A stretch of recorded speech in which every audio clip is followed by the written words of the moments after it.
being that we were so used to flipping single family, we knew that market, so we knew the ins and outs of that market. So we thought we were going to apply that same knowledge from single family to multifamily. Yep. And it's not the same. It's a whole different ball game. So this right here is like, you playing in America. This right here, why we playing in Europe now? So you're thinking that, it's the same thing. No, it's not the same.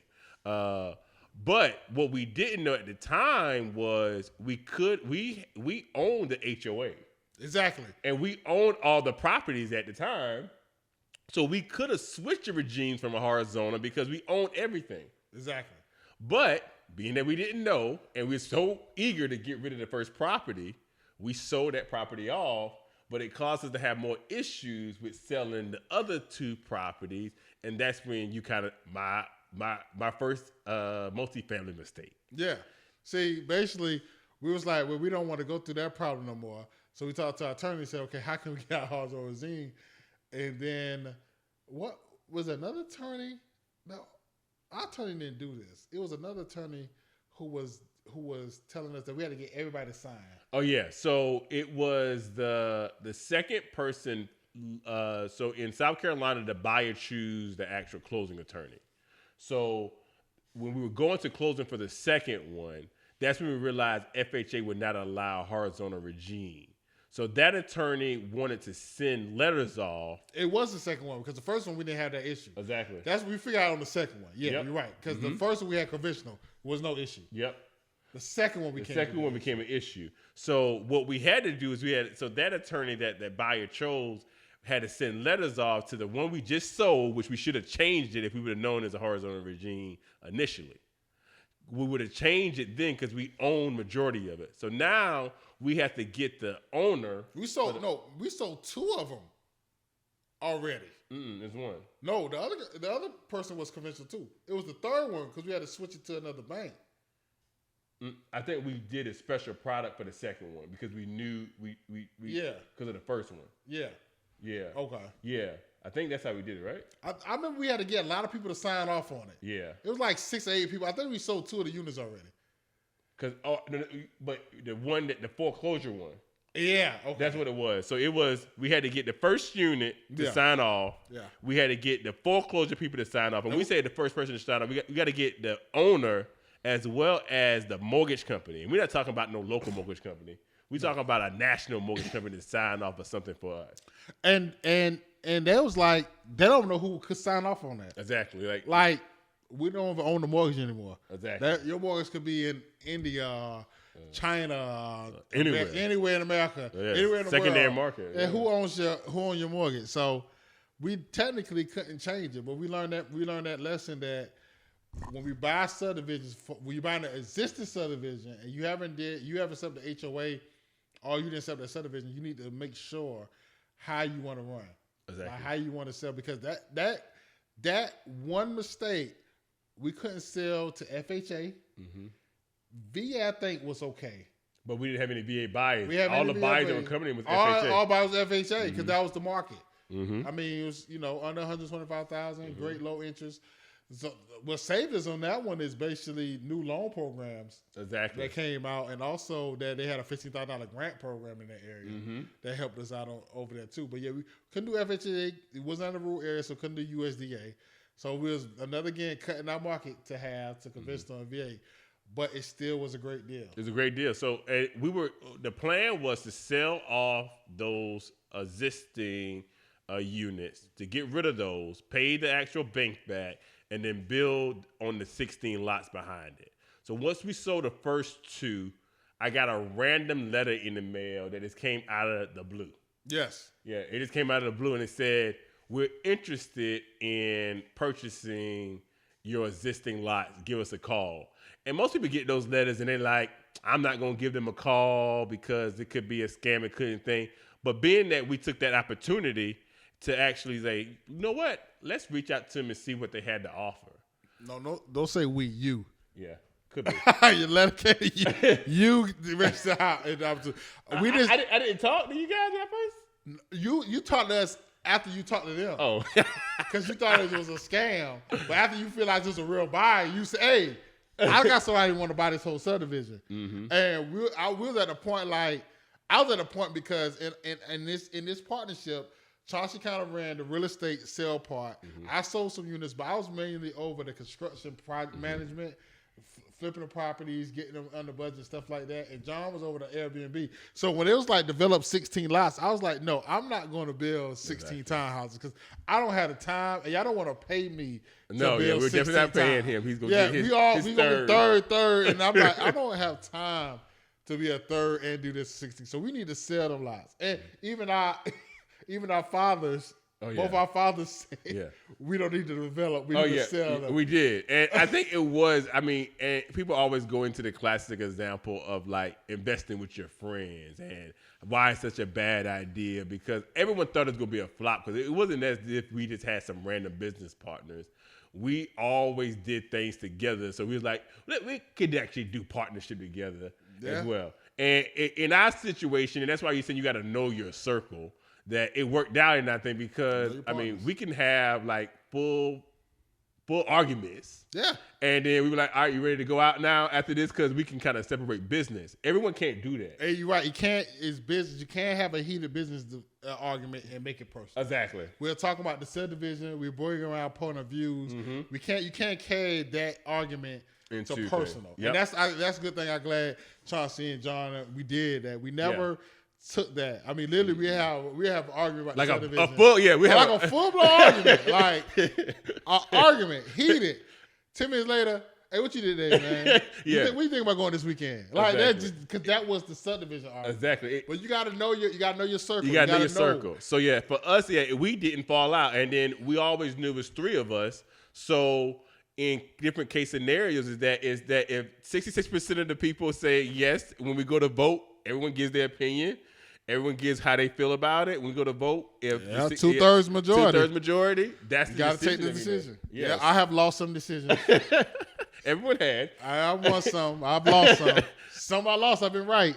Yeah, there's a lot. He probably have a story about that. But I have a story in another. But episode. It worked out. We actually sold the house for more. But we did sell more. So we made it up. But another 10,000 over. Yeah. So it was a win-win. It was a win-win in that scenario. But yeah, back to that. So during this time, we have riding the ship in the subdivision. The Airbnb is doing great. We're doing great. We done sold 2 units. Yep. So actually, the bank is not too worried anymore. We don't owe them too much more money. Mm-hmm. So we had the last 1 unit left. We had 1 unit left, and then we did so good. We bought the foreclosure unit. We get that going. So we got that. We got the foreclosure unit. Chauncey's negotiating the 16 lots because you don't realize the reason why that land is attraction because I tell people you want to buy developed land, not undeveloped land. Like don't call me and say, well, why this acre is 15,000 and this lot is 40,000 because you're buying undeveloped land versus developed land. Mm-hmm. What I mean by undeveloped land is just trees. Just trees on it. It's not clear. You don't know what utilities on it. Permits, nothing. Nothing. Mm-hmm. A developed piece of property it's clear. You have utilities already lined, water, gas, sewer.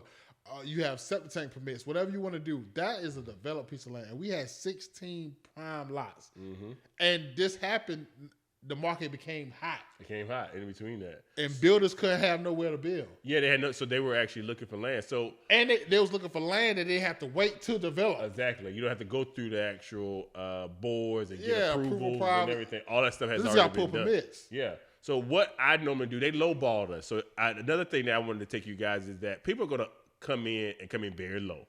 Yes. So you got to expect that. So when they send us a lowball offer, and after I talked to the partners and we were like, we're going to sell it off. So what we did was they came in a lowball offer. So we marketed to every builder that we know. Yep. Because we knew that we had something that everyone wanted. So that's why we said, you know what? We're not just going to use this one offer. We're going to go in and actually see if we can market it to other builders. Yeah. So we went from that, and it's probably maybe like a 2-3 month process. Yeah. And we got them to go up double what they initially offered us. Exactly. And we had to do the same thing. But we got it. We got the money we want. But then their bank did what our appraiser did. Yep. And it came back low. They only gave them about 60% of our asking price. Exactly. So, but at that time we were smart because we know at that time we already paid our bank off. Yeah, our bank is done. Yeah, our bank is done. We have nothing. Our bank is happy. Yeah, and with the money they was going to get, it was going to pay off our lender and give our original investment back. Exactly. So we was fine. Mm-hmm. So we was like, because they was like, well, they was willing to like walk away from the deal and give us the earnest money. Mm-hmm. And I basically was like, no. Let's do the same deal they gave us. We'll hold a note. Exactly. We'll hold a note for the other lots. And actually, it worked out for our benefit because we owned the lots for a year. Yes. So it was better to financially to finance it versus actually selling it off so quickly because the tax liability would have been so much greater if we would have sold it initially that first year. Yeah. Disclaimer: we're not tax attorneys. We're not tax attorneys. So get you a good CPA. Get you a good CPA. And then she's able to kind of, he's able to kind of navigate you through it. So the tax liability was so expensive on that it was a good thing that we actually had to hold the note because they didn't give us the money. Exactly. So using that as a tool to make that work. And so by the time they closed on the subdivision, we were totally debt free. So we became the mortgage holder, the lien holder, and that created another avenue of real estate for us because we're in the Airbnb space, we're in the flipping space, we're in the sales space, and now we're lien holders on the subdivision. And if they default on this lien, we get the lots back in the back. Yeah. And those were things that you want to do with you have it. So at our 30th, at that time, we thought that that's our 31st birthdays, and we didn't think we was going to sell it, but it was a great idea to sell it because we were able to still save our friendships, take that money, and actually our initial investment was totally out of it, and we was able to actually gain money per month off of the actual owner financing portion of it. And it was a win-win scenario on that. They got the lots. They were building townhouses on there. And we got the actual income per month to help us reinvest in other things. And that's how we kind of go from single family to going to bigger and better projects, is because we took that subdivision that base was basically off of us just wanting to do something big for our 30th and made it profitable. So that's why I like to highlight our mistakes, because we made so many in the subdivision. So many mistakes in the subdivision that we should have bankrupted us, but it's one of our biggest profit deals because at the end of the day, you have so many ways to make money in real estate. It is. You just have to think of ways. You just can't. If you're a person who's get frustrated on the first problem, I don't think real estate for you. No. You have to be a problem solver. You have to be a problem solver. You have to. I love using Jay-Z line. He said that. He says that difficult takes a day and impossible takes a week. Exactly. Like you got to think that you have to basically have to figure out, because look, we had trouble selling units and we sold it. We had trouble cash for the properties. We know how to cash for the property. We having trouble of selling the back part. We got this back part sold. Now we have the subdivision. It's closing this week, hopefully. Yeah. The back part. What I mean by that, they're paying off their debt. Because they have a 5-year note. Yeah. And they're paying. And actually, we find them paying the interest. Yeah, we on find 5 them paying the years. interest because they're definitely paying a higher interest than they would have paid. They're paying the high interest than the bank gives. We're not a bank. We don't give bank interest rates. So, but yeah, they're looking to pay off that debt this month. So we'll be completely out of it in 2 years. But we made third partners then double, triple their money. Oh yeah, and initial investment. And then you're taking that money and kind of investing into bigger projects, because we're not going to get stuck on that one project and try to make 75% of what we wanted today. No, we took our earnings off of it and we're going to reinvest that into another property. You don't get so caught up on trying to make so much money on the one project. Yeah. Now when we buy the next multifamily, trust us, we're going to definitely look into the... we're going to tell a real estate attorney, hey, How they set up the subdivision. How we going? What's our exit plan and things like that. But we learned all them lessons with a subdivision. Exactly. That we did together, and the only reason we learned the lessons because we actually did it. Exactly. So it wasn't. Because at first it was just me and you as a partner. Then we realized, hey, we might need a third partner. We need a third partner. we need his third. We need his third. When we go out to clubs, we need his third. Yes. So when we go and do investment, he turning 32, so he's just as excited about it too. So give us your third. Give your third. We need your third in this, and we're handling it and stuff like that. Yeah, so that's kind of how we bought the first subdivision. We bought our first subdivision. Happy 30th birthday. Yeah, it was. I remember that. Yeah. So. We did a lot. It was a lot. It went out. It did. Yeah. Some sleepless nights. Oh yeah, not many though. Not many. It wasn't as worse as your buying your first property. No, yeah. Those were more sleepless nights. I was nervous. I was making sure the buyer get the closing. Exactly. Like ask him if he need a ride. Like so bring your ID. Do we show we got clear close? Yeah, it wasn't like that in the subdivision. Yeah. We put the pressure on ourselves. We could have jumped on it, but we kind of work better with pressure. Yeah, we do work a lot better with pressure. But that is the story behind how we bought our first subdivision at 30. So that's what I'm saying. Get your team. I mean, if you don't have the money, a couple of people might have the money together. Y'all just need to know. I tell people all the time who's doing the partnerships, just make sure y'all have the same goal. Exactly. Have it clear. Have it written out. Like what's our goal? Our goal is because you don't want two partners that want to hold a property and you don't want one partner that want to sell it. It's not going to work. You either both. Everybody got to be on the same page. Everybody got to know this is the goal. This is what we got to do. And that's what my thing is. I think you can have people on different. If they say two people want to buy it and people want to sell it, and one person want to rent it. But you got to understand that you can't win every argument. So if 2/3 want to sell it, that's the decision. Yes. Yeah, so you can't change that. So my biggest thing is when you're looking at partners is making sure that everyone understands, everyone plays a role in it. And everybody got equal Everyone footing. got equal, yep.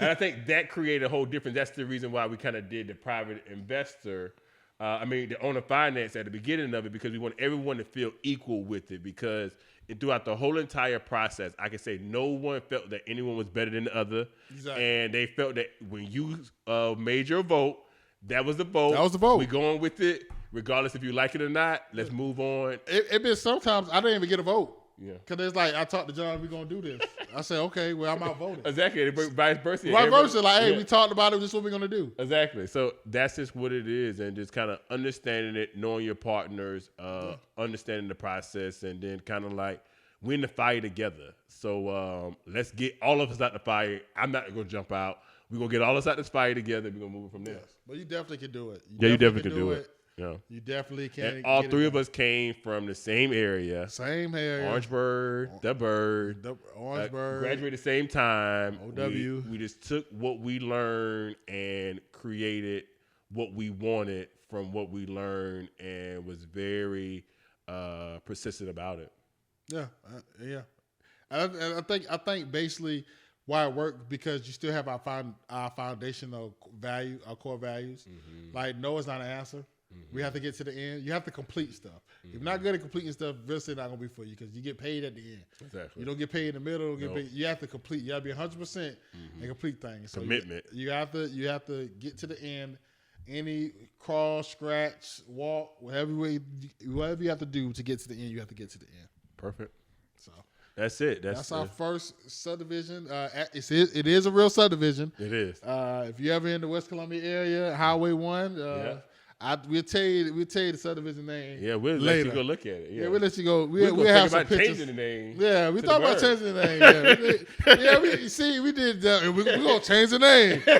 No, you're not going to change the name. No. You know how hard it is to change the subdivision name? Yeah, it wasn't worth it. It wasn't worth it. We weren't going to pay the attorney for it. So we have to change street names and everything. Yeah. So, but definitely we will let you know that you could do it. Mm-hmm. Please do it. Just let you know that we don't do anything special. We just figure out a way to get it done. Mm-hmm. So. Perfect. Well, that's the end of that. How to buy subdivision. First subdivision.